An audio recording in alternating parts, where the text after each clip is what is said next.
Now this is question number 2 on the second law of thermodynamics, and this diagram is the question itself. The diagram says that you have a boiler, you have a cyclic heat engine, and house, a heat pump, and some outdoor conditions. Now what is happening is the boiler is at temperature T1. So this cyclic heat engine, it absorbs some amount of heat Q1 from the boiler and rejects heat Q2 to the house. So this heat rejection from the cyclic heat engine is being used to keep the house at a temperature T2. Okay. Now whatever work that we are getting from the cyclic heat engine is being utilized to run a heat pump. Now with the help of this work input, which is same as the work output of the cyclic heat engine, this heat pump runs, it absorbs heat from the outdoors at temperature T3 and rejects heat Q2 dash, which is equal to W plus Q3 into the house at T2. This means the total amount of heat that is being rejected into the house is Q2 plus Q2 dash.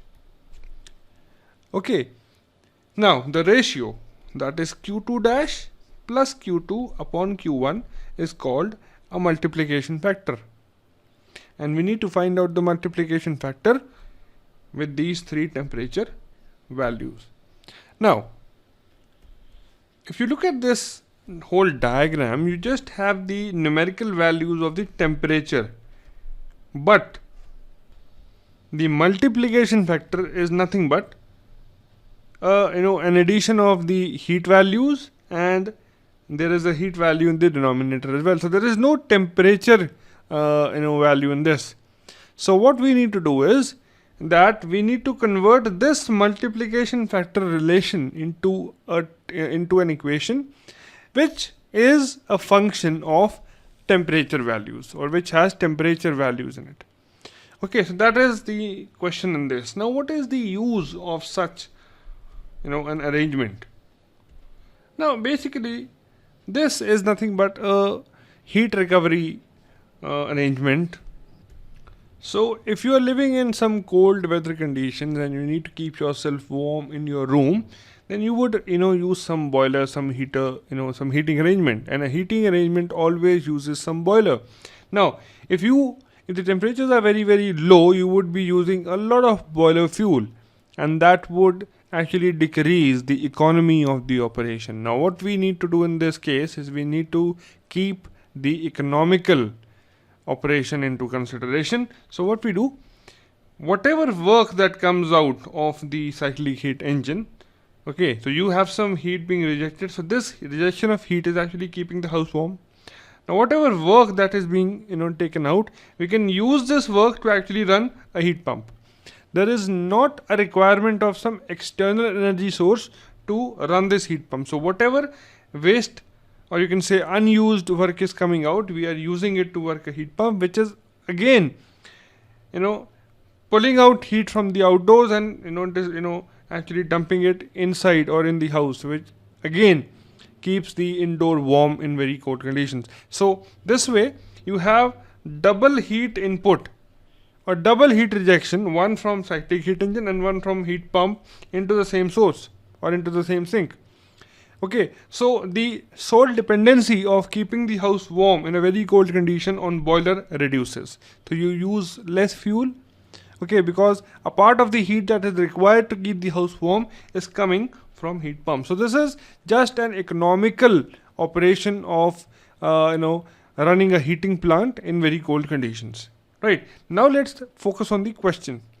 Now because we are using a cyclic heat engine, we know that Q2 by Q1 is equal to T2 by T1, isn't it? So this becomes Q2 is equal to Q1 upon T2 by T1. So this is one equation that you get. Okay, now the efficiency is equal to the work done upon Q1. Now this is also equal to T1 minus T2 upon T1. Okay, so this gives us a value of W in terms of Q1, that is T1 minus T2 upon T1 into Q1. So this is the second equation that I have. Now let's talk about the reversible heat pump. Okay. So for a heat pump, the COP is equal to the amount of heat that is being thrown or that is being rejected. So that is Q2 dash. If it had been a refrigerator, then this Q3 would have been considered. Okay. So this becomes Q2 dash upon W. And this is equal to T2 upon T2 minus T3. Now, the multiplication factor MF we know is the ratio of Q2 plus Q2 dash upon Q1. Now, let's put the value of Q2. The value of Q2 in terms of Q1 is this. So, this becomes Q1 into T2 by T1 plus what is the value of Q2 dash? Now, the value of Q2 dash can be obtained from this relation. This is equal to T2 by T2 minus T3 into W. Now what is the value of W? The value of W is this. So this becomes T1 minus T2 upon T1 into Q1. So now we have a value of you can say Q2 dash also in terms of Q1, and that is T2 upon T2 minus T3 into T1 minus T2 upon T1 into Q1 upon Q1. So now you can cancel off Q1 from all the terms. So now you only have temperature left in this particular equation. So now MF is equal to T2 by T1 plus T2 upon T2 minus T3 into T1 minus T2 by T1. Now you have the values of T1, T2 and T3 given. Just put these values straight away into this equation. Okay, so you will have all these values over here. So T2 is 293 upon T1, which is 273, plus T2 again 293 upon T2 minus T3, which is 293 minus 273, it is 20, into T1, which is 473 minus T2 293 upon you can say this T1. Now the value of T1 is 473. Okay, so this calculation would yield a multiplication factor of 6.3. Now this is the numerical value of the multiplication factor.